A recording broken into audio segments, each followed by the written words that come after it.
Hello, everyone, and welcome to another episode of the Y Pod, where we highlight everyday Wyoming leaders. Very excited today for you to learn about one of the hidden gems that we have in Wyoming, among many that are just like it, the Dan Speas Fish Hatchery. And we're joined by Lars Alsager, the superintendent of Dan Speas Fish Hatchery. Lars, thanks for doing this today. Hey, you bet. Thanks for letting me be a part of it and share what I know about our facility and the resource. Absolutely happy to talk with you today. Before we dive into the hatcheries, and there's a lot to talk about there, could you tell us just a little bit about your background? How does someone go from being a kid to being the superintendent of a fish hatchery? Well, for me, it's pretty easy. It's because I come from a long line of fish culture folks. My dad ran fish hatcheries in Idaho, and so I grew up on hatcheries, and I was allowed to see the joy my dad got from his job, and actually for me to be a part of it, to be able to go on stocking trips and do all those types of things. And then I ran into my grandfather. He was an engineer, and so I always wanted to be an engineer or an architect. And then I ran into calculus my senior year of high school and said, yeah, this is not for me. So plan B was I really enjoyed science. I always excelled in science, and those attachments to the outdoors. Grew up hunting and fishing, and so I saw how much joy my dad got from his job and how much he was able to be a dad while also having his job, the flexibility that it came with. So it fit. I started my career in Idaho, working summer jobs with the Idaho Fish and Game through college. And then as soon as I got out of college, I was lucky enough to be hired on full-time. Like a month and a half out of college, I had a full-time job because of all that experience that I'd gained in college. Worked my way up pretty quick through Idaho Fish and Game. Was at fish cultures for a year and a half, got promoted to assistant manager at a facility that they were trying to get built at the time. Kind of some things happened where the money fell through, the money didn't become available. And so they asked me to make a transfer over to help out with some employee difficulties they were having at another station, and kind of go over there and help that manager with this brand new renovated facility, and just kind of get everything ironed out there. And then was there for 2.5 years, and then I was promoted to a manager to the largest facility in the state at Clearwater Fish Hatchery up in Orfino. Was there a year and a half, had a lot of good success there, and had an opportunity come up through some training that I had taken. Got exposed to Wyoming and everything that it offers, taking a look at its facilities, the way it treats its employees, the way the department operates, those types of things, and the shoe fit. And I was lucky enough to come over and interview, and the rest is history. I've been here since 2012 and been the superintendent of Speas all of that time. Well, we're really glad to have you. I've had the pleasure of doing a personal tour with you of Speas, Sure. And we'll talk more about tours, not only as we go through this one, but also how other folks who are interested might be able to take part in those. Absolutely. What we'll do is transition a bit into some images that go along with this. Okay. And the place where I thought we might start is kind of a broad overview, if you wouldn't mind, in terms of what is a fish hatchery? Because I think some people might be aware of what it is, but then there are plenty of others who may have never even heard of hatcheries. Maybe they love fishing, but they don't necessarily know anything about the hatcheries in Wyoming. Sure. And the hatchery, rearing station, hatchery, they kind of go hand in hand. Typically, the difference between a fish hatchery and a rearing station is that a rearing station has to receive fish in fish form, whereas a hatchery receives eggs, or receives fish that start in the egg form. So there's a lot of the facilities on this map are actually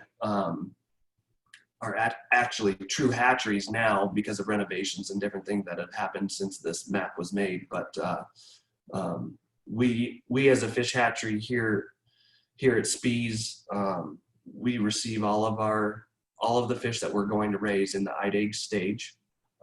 We weren't always considered a fish hatchery because we used to be in that rearing station to where other facilities had to start the fish for us because of our constraints in our design and everything like that. But we'll talk about the renovation and all that stuff moving forward, I'm sure. But basically, a fish hatchery is there to raise fish for the general public, raise fish for the constituents of Wyoming. We raise fish for conservation efforts, rehabilitation efforts in different drainages, those types of things. So a hatchery is multifaceted in what we do in regards to why we raise the fish that we raise, whether that be for a restoration project or a put and take fishery in a community, or a large reservoir where we might put fish out for them to grow and be caught the following year. So there's a lot of different reasons why we stock fish,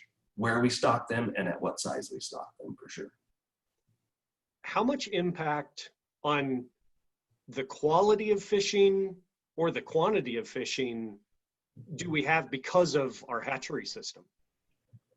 I mean, we have a very dynamic hatchery system. And so there are a lot of waters that are very popular to the public that would not be as popular to the public if it weren't for hatchery raised fish. We have plenty of awesome blue ribbon, amazing fisheries that are natural sustaining fisheries in the state as well.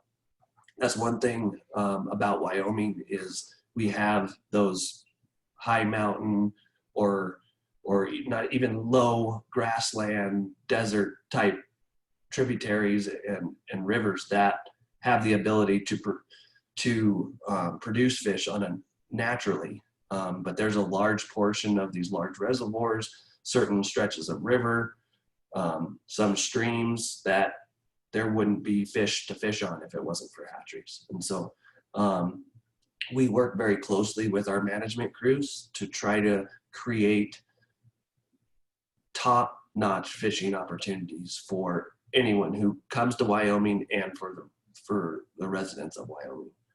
And then we also are very involved in restoration and conservation efforts for species within the state as well.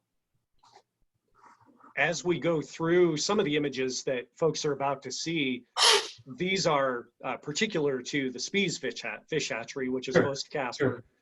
Before we jump off of this map, folks are able to take tours of how many of these different facilities, Lars, if they happen to be in these areas. Yeah, I mean, the good thing about hatcheries is, we're a public resource. Wyoming Game and Fish, we're funded by licensed dollars, so we're supported by the public.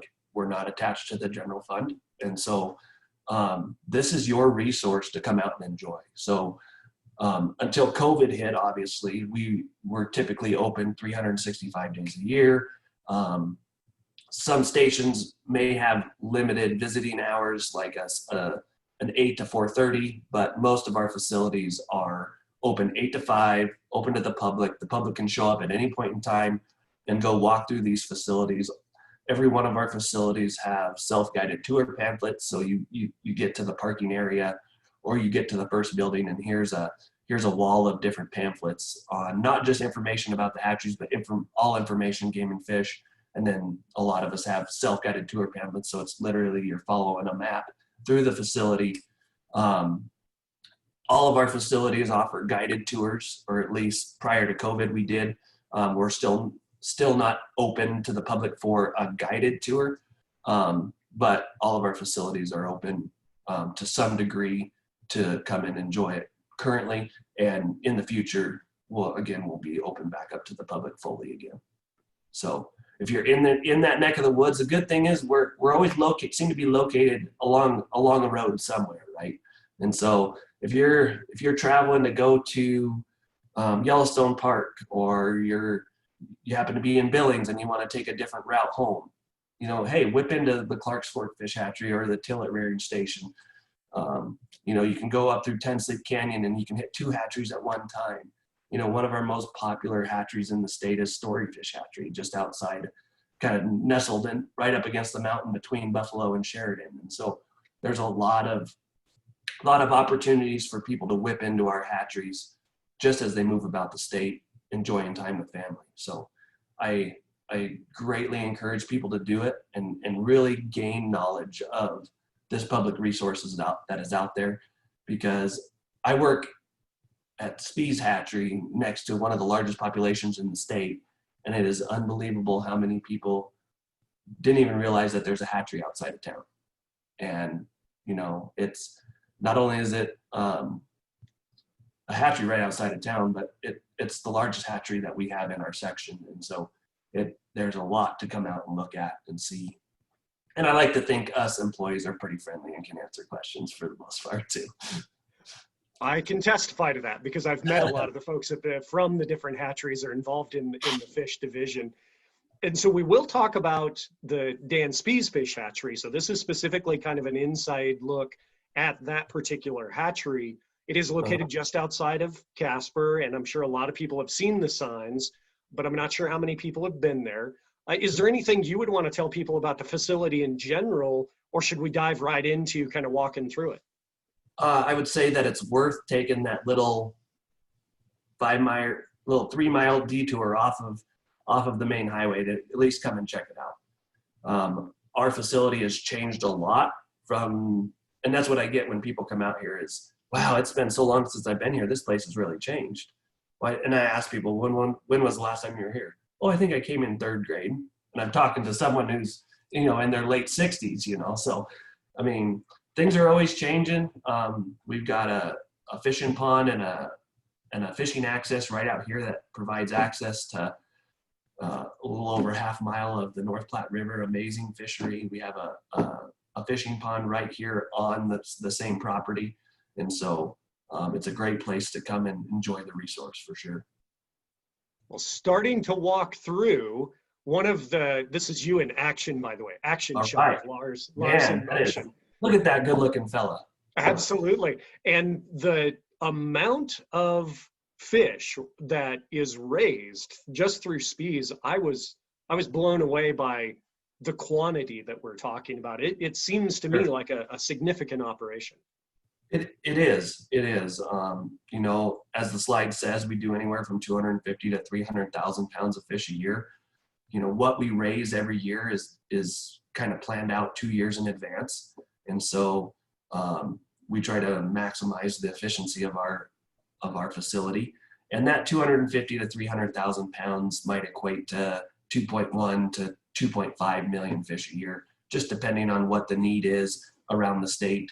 And what we raise, not only at Speas, but at all of the hatcheries around the state is based on all of the hard work that our regional fish management crews do in surveying their waters, evaluating those waters, how they're performing, and then they make requests and they all go into this big pot.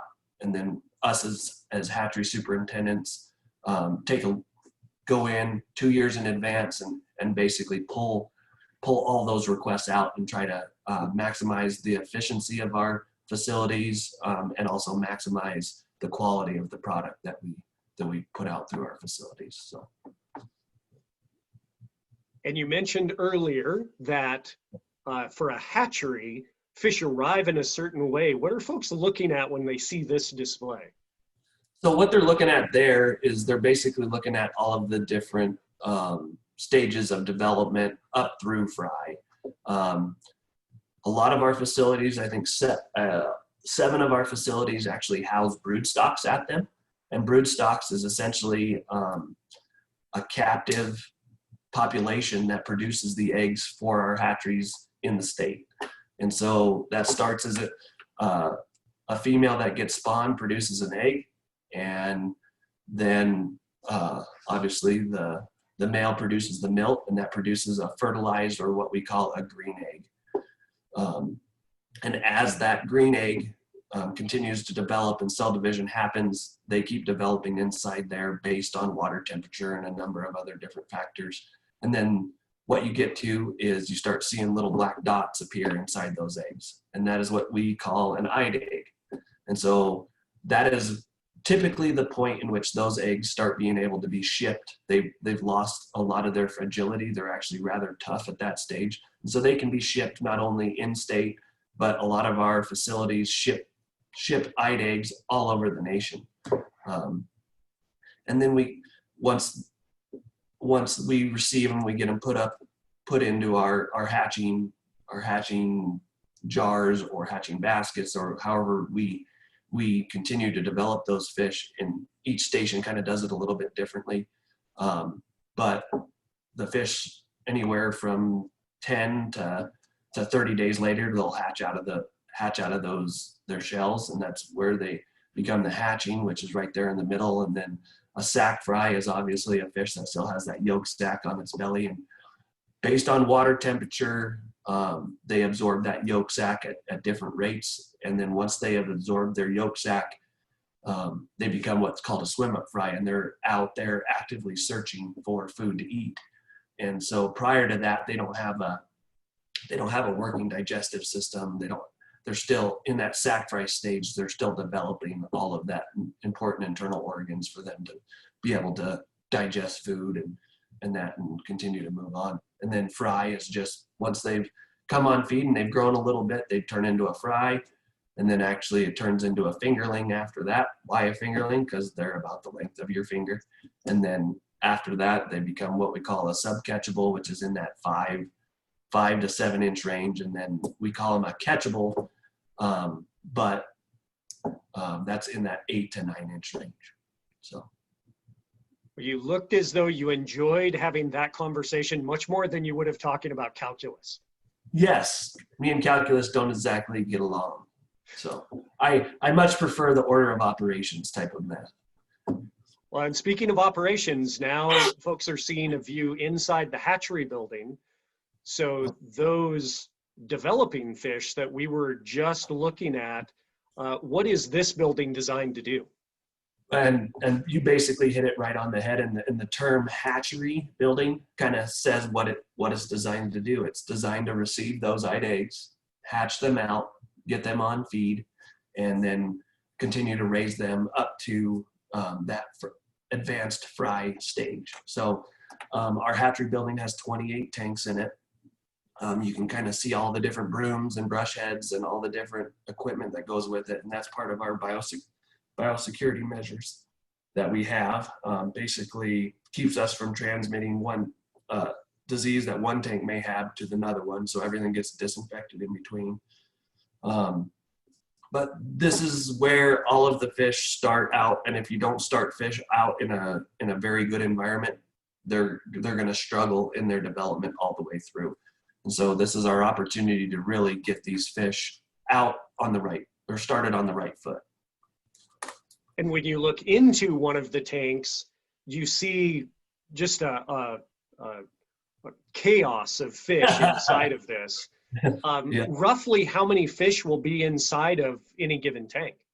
So we reach our maximum efficiency in each one of those 28 fiberglass troughs at about 30 to 33,000 fish. And it can raise those fish up to about 200 fish per pound or so. A lot of times we are ready to transition them away from that, those tanks a little earlier in that, but really at our absolute maximum density, they'd be about 200 fish per pound, which equates to about a 2-inch fish, or right around a 2-inch fish or so. And so by 2 inches, those fish have been moved from the hatchery building down to our other buildings to continue their rearing strategy, or a portion of them have been moved out, and then those fish get re-thinned into the same tanks they were in to just give them more space to continue to grow. Because there's a lot of different things that restrict growth, and a lot of that is their density, their water temperature, and the growth rate in which the feed rate in which you're feeding them. So, and that's based on a growth rate that you need to hit size at a certain date. And in this photo, calling attention to the clipboards that are in the front of it, Sure, Just based sure. on what you said a moment ago, there must be an enormous amount of data that you guys track and monitor. It is. It is. There is. And, you know, we're essentially accountants when it comes down to it, fish accountants. And so we know how many fish we have on station at all times. We know how many fish we're stocking out. And so we basically have these huge bank accounts of different groups of fish, and all of those fish have to be accounted for every month. And so those clipboards were a way back when this picture was taken of a way of us keeping that accounting record. And that was what we kept our mortality records on. So every day a fish dies. It's just part of the gig.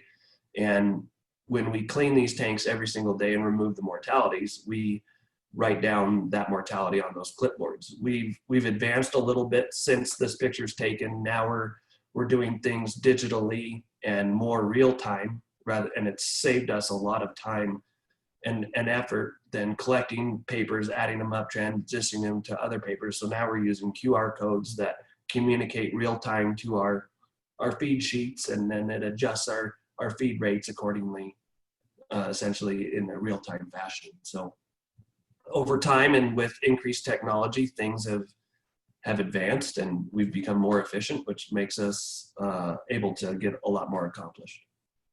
And produce better resources through better use of resources. Absolutely. If I'm able to put more time and attention into the fish rather than into the data, then that means they're going to be better off. And when we took the tour, you made a particular point of talking about water sources, Sure. which is what folks see here. This is where the water comes into those tanks. Yeah. So what you're looking at there are two inlet pipes for those fiberglass troughs. We have two water sources here at the Speas Fish Hatchery. One of them is the Goose Egg Spring. It's the largest freshwater spring in the state. It produces a good amount of water and it comes out at 60 degrees. And then with part of our renovation that began in 2005 was the drilling of a new well to find a cooler source of water. And we did that, and it's 54 degrees, our well water. So and that really is what gave us the ability to be a fish hatchery again, because bringing eggs into a 60-degree water situation, everything happens way too fast for you to stay on top of it from a disease standpoint. Whereas the 6-degree cooler water, everything happens a little bit slower and it's a little bit more controlled. And so we can control that development even more. And this photo is the same as one we saw earlier, but calling attention to something different. On the end of the fiberglass tanks closest to us, there's your outlet or where the water goes from. And you also spoke a lot to us on our tour about how water is reused rather than wasted. Yeah, and that's, anymore water in the West is becoming gold. And so we wanted to do the right thing and utilize our water efficiently because it's what's right for the resource, but also it is really our ability to reuse water utilizing technology is what allowed us to go from a facility of 100,000 pounds of production to 300,000 pounds of production. And so those gray pipes that you see are a way that we collect water for reuse in our hatchery building. All the water that is collected for reuse in the hatchery building recombines with all the water down before it goes to the next building. But prior to that, it gets treated with drum filters and ultraviolet light. So basically, after its first use, it's essentially first use water again because we're treating it that way. So, yeah, there it is. The RFUV. This is an RFUV. It's got a 50 micron screen. All of the water from those gray pipes that we were talking about comes in right in that white pipe that you see right at the base of the screen there, flows inside of the drum. And as the solids plug up that screen, it raises the water level inside, and then automatic sprayers and the drum motor turn that screen to clean it when the water level gets too high in there. And then you can see the blue glow of the UV lights. Essentially, imagine a tanning bed, but water gets to flow through it. and that's what is killing all of the bacteria and parasites that might be there. And if you bump into Lars around Casper in the winter months and he has a shockingly good tan, it has nothing to do with this machine. That's right, nothing at all. Could you tell us what the isolation room is? Yeah, so our isolation room is similar to what, we have multiple of these all around the state in a lot of our different hatcheries. And what it's basically designed to do is provide a rearing area for fish that may have come in out of the wild, doing a restoration effort, or fish we may have received from out of state, or even just fish where we do wild genetic infusions, bringing wild sperm or milk or eggs into to cross with our fish to keep the genetic integrity there. We have a lot of different rules that we want to, that protect our facilities and protect the state of Wyoming. And so anything that may be of concern goes into these isolation rooms for a period of time until they clear our intensive testing that we put those different groups through. And then once they are cleared from that testing, they would have the ability to move around the facility like anything else. But it's not until they've reached 28 days of clearance before we do any of that. And so a lot of these isolation rooms also double as incubation facilities, potentially for incubating eggs. This last year, we had added a whole nother room inside there that gives us more flexibility for incubation, for special trials, for those types of things. And so our isolation room has actually been turned into 2 isolation rooms now. So, and it's important to know that all of the water that is used in an isolation room or isolation facility doesn't rejoin any water on the rest of the facility. It goes straight to our offline settling basin. So it's a secure room from a biosecurity standpoint, that anything in there isn't going to be mixed or has a chance of being mixed with anything else on the facility. And once fish reach a certain stage, they move from the hatchery into building 1. Could you tell folks just in general what building 1 is? So building 1 is is our largest rearing building on the facility. It at times serves as an intermediate for some groups of fish, and this actually might be the last tanks that some fish are in before they get stocked out of the facility. Basically, from the time the fish are right around that 400 to 200 fish per pound range, essentially 1.5 to 2 inches in length, they get moved down into this building. And they'll be in this building until they grow big enough to be moved to the next building, or they might grow big enough in this building to be stocked out of the facility. Kokanee salmon, for instance, a lot of those fish get stocked out at 3 inches, which is right around 90 to 125 fish per pound.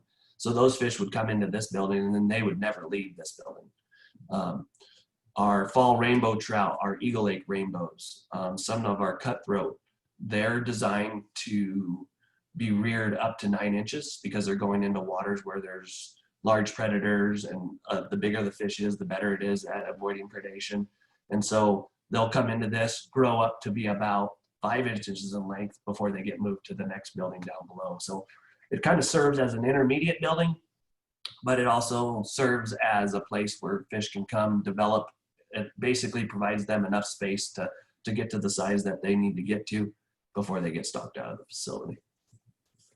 Another action shot?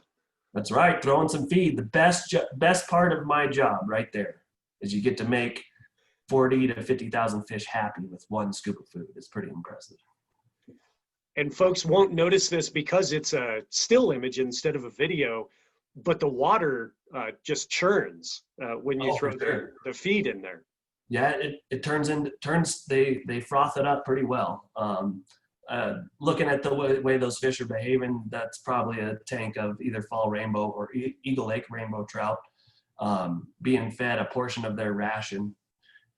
Each bucket each tank receives a certain amount of food for the day, and so it might get 8 feedings, it might get 3 feedings, all depending on what its feed rate is and what its growth rate and all that is. So our rainbow trout, typically grow at about 1 inch a month.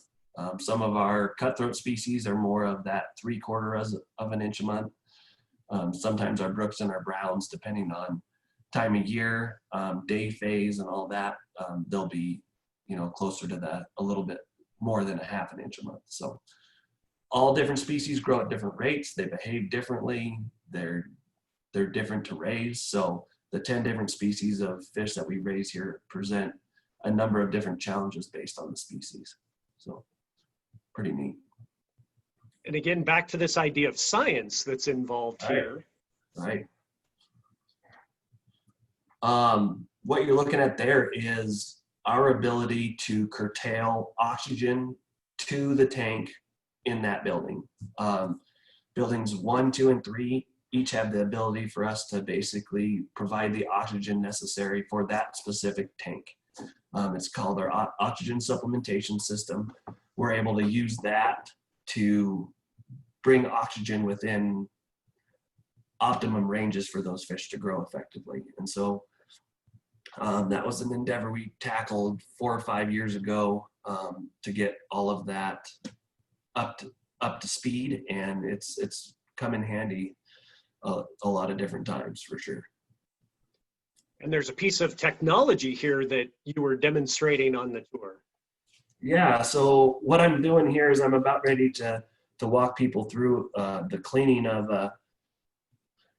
one of our tanks in building 1. What you're looking at there is a radial separator. The tanks that we utilize to raise fish in there in building 1 are called dual drain circulars. So there's a drain there in the side box, which is kind of in the upper left of the screen where you can see the little white pipe. 85% of the water in our tanks go out through the side screen and out through that side box and is collected for reuse. The remaining 15% is actually sent over to this radial that I'm standing over. And you can see that standpipe in the center of that cylinder. Well, all the water is released inside of that cylinder, and from the bottom of that 15% of the water goes into that cylinder, and so does all of the fish waste. And so that fish waste gets forced to the bottom of that cone, and so it settles out inside of that ring that goes around there. And then the hole you see over to the right of my hand, that is where we collect water for reuse, and then it goes to the water from the tank, and also from that radial separator goes to our drum filter building and is cleaned again. So we remove 95% of the waste just with our radial separator, and then the drum filters catch the remaining 5, trying to clean it up even a little bit more before it goes to the next building. This is another shot for those of you watching this that conveys differently in full video. And in the show notes, one of the things that you'll find is a link to a video version of this tour. And it's definitely worth spending a few minutes watching things like the feeding process, this cleaning process, some other things that you'll see as we go through. You mentioned the different lengths that fish will be before they leave. And one way that fish leave is on the screen right now. That's right. That's right. You can see us. We use large seines to corral the fish, and then we basically hand load fish and load them onto, this is one of our large distribution trucks. It's got 2 1,400-gallon tanks on it and has the capacity to haul anywhere from 150,000 3-inch fish or 16,000 9-inch fish. It's pretty efficient in how we use it. Those trucks come with recirculating aerators. They come with oxygen stones. So basically what environment they have in their tank, they get all the way to the destination which they're going to be stocked. Hand loading is as quick and as efficient as we can be to try to get those fish onto the truck without harming them. And so seining them up in a seine like that and then getting them loaded on is a process, but it's as good as we have to do it efficiently. Does this count as one of the favorite parts of your job, or would it be in a different category? Oh, it's up there. In my job, I don't get to go out and stock fish near as much as anyone else does here at the facility. But no, going and stocking fish and loading fish and getting them out means that it's been a job well done. And you get to see the fruits of your labor when you show up at a boat ramp and get to see people's excitement about fish being stocked, and completing that circle for that resource is pretty rewarding, especially when you show up at the boat ramp and a guy is sitting there in a lawn chair and he takes the time to get out, come talk to you and ask you questions, and you go back over and talk to him, and here he's got a stringer full of fish sitting there next to his lawn chair. It's a pretty rewarding endeavor for sure. And then there's another building. There are a variety of buildings, but moving to building 2, Sure. What's the difference between building 1 and building 2? So building 2 and actually building 3 is a mirror image of building 2. Building 2 and 3 are our last stop for a lot of our fish that get to grow out to that 9-inch. These are our large production tanks. They're 36 feet across, 10 feet deep, and they have an amazing capacity to raise fish. Typically, each one of these tanks will hold right around 62,000 fish when they initially get loaded. We take a portion of those fish out of there at 8 inches and get stocked out, and that lightens those tanks up to where we can pretty much finish the remaining 45,000-ish fish up to that 9-inch stage. And so this is kind of the final grow out buildings. Each one of these tanks is designed similar to those dual drain circulars. They're still dual drain circulars. They've got side boxes. They've got radial separators. It's just on a much greater scale. And so pretty awesome. And for those folks who have not been to the facility, that building there on the left is our building number 1. So the hatchery building that we started with is out of the screen uphill to the right. And so that's building number 1 on the left there. And then there's 2 more buildings down below that building there is buildings 2 and 3. And so, someone comes out, they could spend, it's really the world, it's your oyster. You're gonna make you're gonna get what you make of it. And so you can go and visit the hatchery, visit building 1, and then wander down to building 2 as well. And you're gonna spend anywhere from a half an hour to an hour and a half, maybe even 2 hours taking the facility in. And if we're around, ask questions, and a lot of us are definitely willing to talk to you and answer any questions you might have. And Lars, if folks have other questions, there's pretty vibrant social media for Game and Fish. We'll include a link to that other video as well. Any other closing thoughts you'd have for folks in terms of hatcheries, Game and Fish, the role that they play, and the resource that we all get to enjoy? I think it's important for people to understand the amount of work that goes into creating this amazing resource that we have, and to really take advantage of that resource. Don't take it for granted.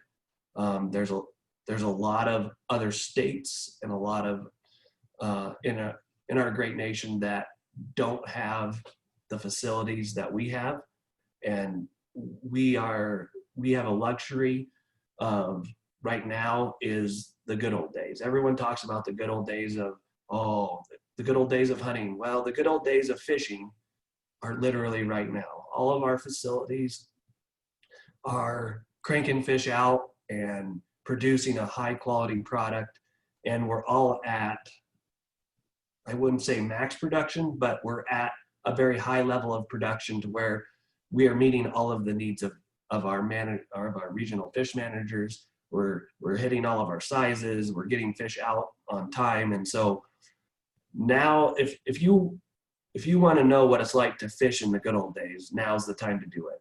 And so there's going to be very few states that rival the quality of experience that you're going to get in fishing any of our lakes, any of our reservoirs, in really any part of our state. And so, this is your guys' resource. Take advantage of it and really get out there and enjoy it, because you never know when that day is coming, and you don't want to miss it.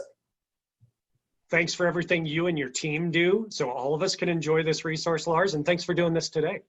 Hey, you're welcome. And, I go out there and enjoy the resource. That's why we work as hard as we do.